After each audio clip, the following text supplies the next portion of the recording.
Hello everyone and welcome back. It's the Single Mom's Budget. Thank you guys for sticking around and supporting my channel. And let's get right into it. Today's video is a different kind of video. Today we are going to be talking about budgets. Now, before we get started, I do want to let you guys know that I am starting a new series, and this series will be called Tips and Tricks to Budgeting, Saving, and Investing.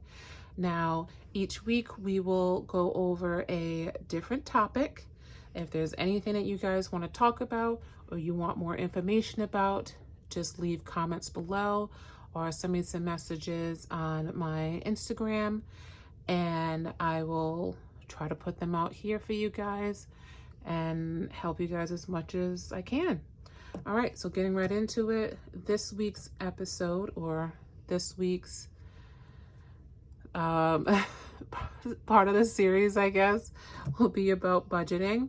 And to start it off, I will start off with my own budget.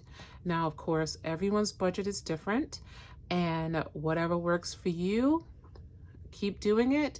If you learn anything or gain anything from what I show you today, that's awesome, and I hope you guys will continue to follow along.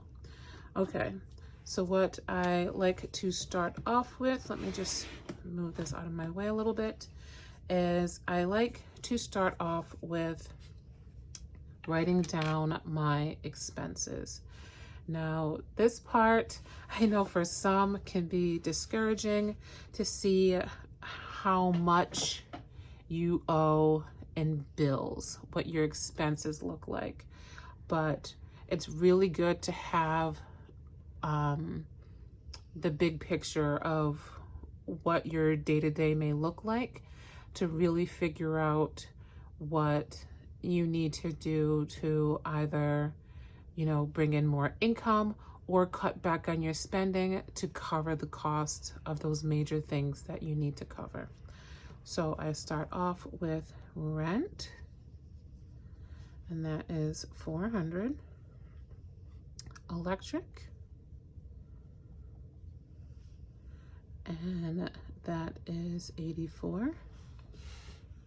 I have heat, $55. Internet, that is $55. I have my car payment, and that is I put $220. It's $214, but I pay $220. My insurance is $180. My phone is $132. And then I have my subscriptions. So Hulu is $33. Prime is $14. Apple is $11. Disney, which has just gone up, is $9. And then I have my credit card, so Capital One, and that I like to pay $100 every month, which is a little bit more than what's actually due. Then I have my savings, which comes out to $450 for the month because I do $90 a week, and April is a 5-week month, so I get an extra paycheck. And then I have groceries, which is $50 a week for the 5 weeks, so that comes out to $250. And then I have my investments, and same thing, that is $50 a week, so that comes up to $250. And then I put gas in my car, and that is $20 a week, so that's $100. Now, sorry, shook the camera. Let me just move these out of the way. I'll put them here. And now that the lefty has finished writing, I can turn it this way so you guys can see it upright. Here, let me get this light a little bit out of the way, and we'll zoom in a bit so you guys can really see it. Here we go. So those are all of my expenses, and we're just gonna add that up really quickly. So that's 400, 84, 55, 55, 220, 180, 132,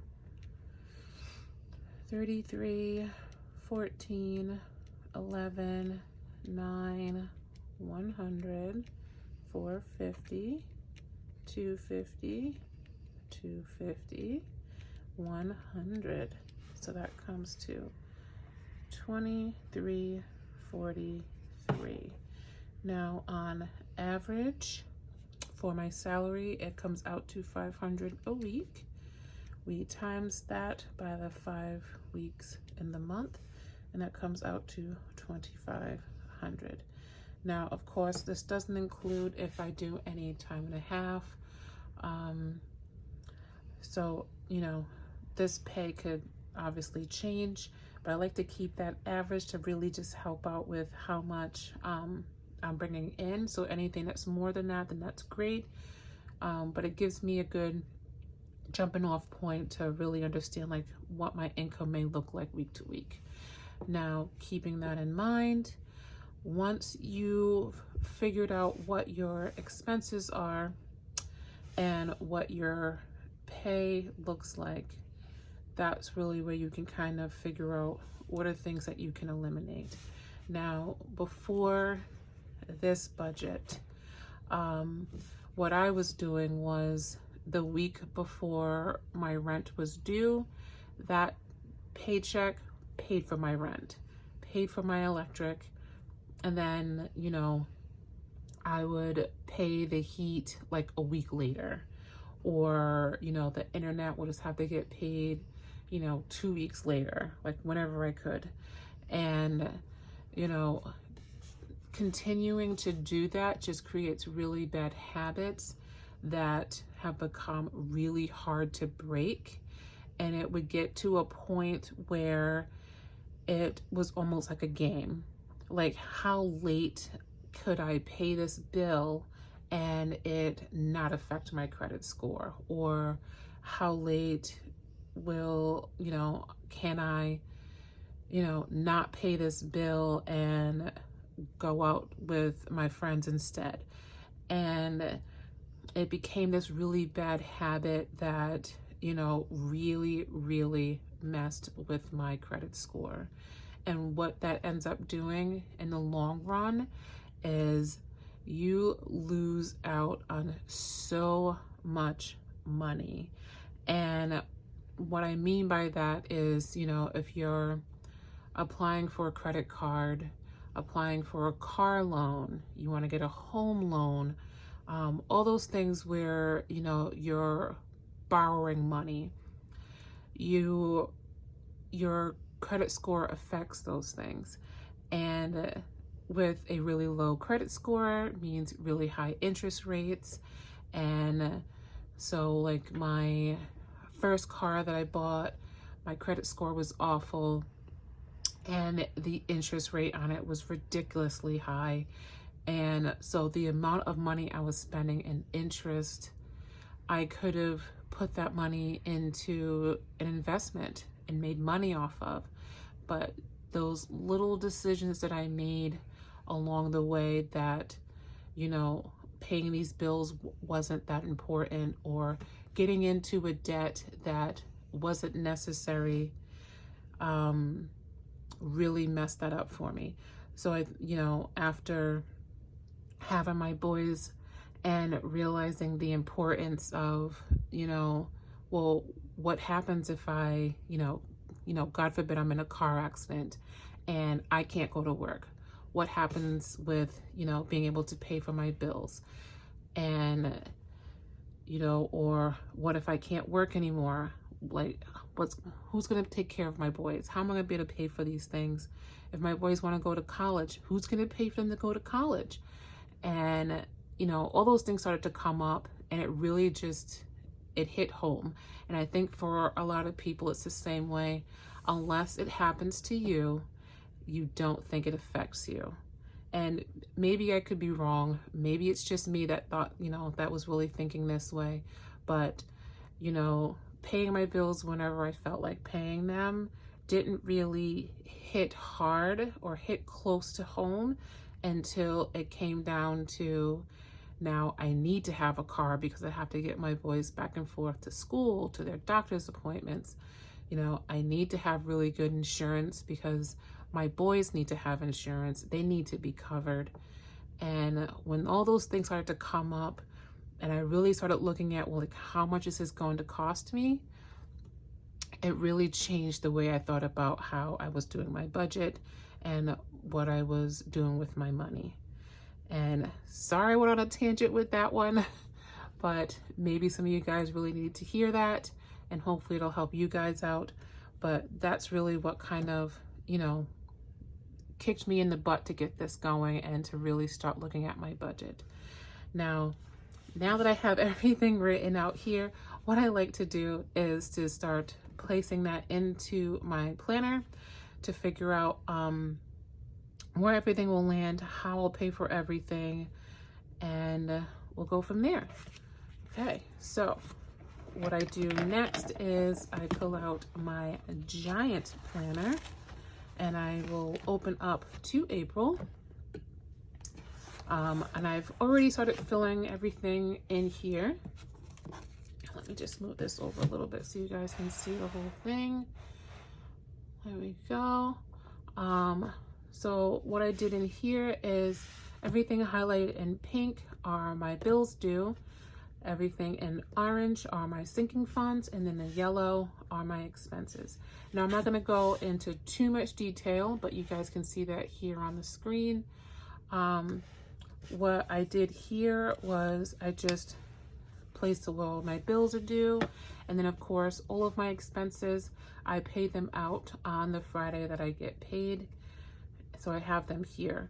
Now, when it comes to my actual bills, anything that's like a large bill or what I consider a large bill, like an internet or my heat, I split those in between 2 different paychecks. So what I do is, taking like heat, for instance, obviously I get paid that day after.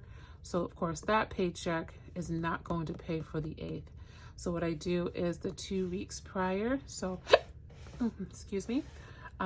So for April 2nd, and look over here, for March 26th, I pull out the money for heat.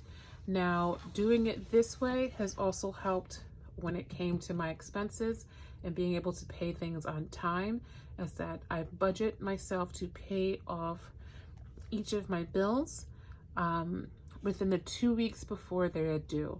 So every one of my bills is paid on time, and it takes a little while to kind of adjust to making your budget that way. And that's why I say, whatever works for you, do it that way. But for someone that had the mindset of, if it's late, whatever, at least I paid it, this definitely works out for me. So having it split that way really, really helps. Now, what I do from here is, now that I have in my head, the average of what I should get paid each week, anything else that comes extra is what'll go into my sinking funds. And of course, I also included my gas and groceries into the sinking funds. And of course, like my savings is a part of this as well. But those get first priority when I am paying those bills. So what I do here is I add all of my expenses together. So for April 2nd, so this Friday, I will pay $324 towards my expenses. $250 will go towards my sinking funds. Now, if you've seen in my previous videos of my sinking funds, that would be my savings, groceries, my investments, and then my gas for my car. And then of course my savings challenges are also with my sinking funds. So that'll all go in there. Now, of course, looking at this, it says that everything would come up to about 575 or 574, and I've averaged about 500. So of course that shows that I'm a little bit short, but that's where, you know, that mindset comes in, where you kind of look at what's important on your list, what can you eliminate from your list of expenses, or your wants that are on your list that, you know, you can go without for the week. So for myself, it might be that I don't fill my treat yourself envelope. I don't have any plans to go anywhere this week, so it's okay if I don't go anywhere, if I don't do anything or spend any money on anything. So that can be money that, you know, brings that down. But yeah, so that's part of like how I do my budgeting. Hopefully the information that I've put into this helps you guys out. If you have any suggestions on how I could make it more understandable for you guys, let me know. You know, leave the comments down below and I can, you know, do better for the next video. But yeah, hopefully you guys, you like this video. Like, subscribe, share, do all those things. Make the algorithm love me so that they'll continue to share my videos with other people. Hopefully you guys enjoyed this. Thank you so much, and I will see you guys on the next video. Bye.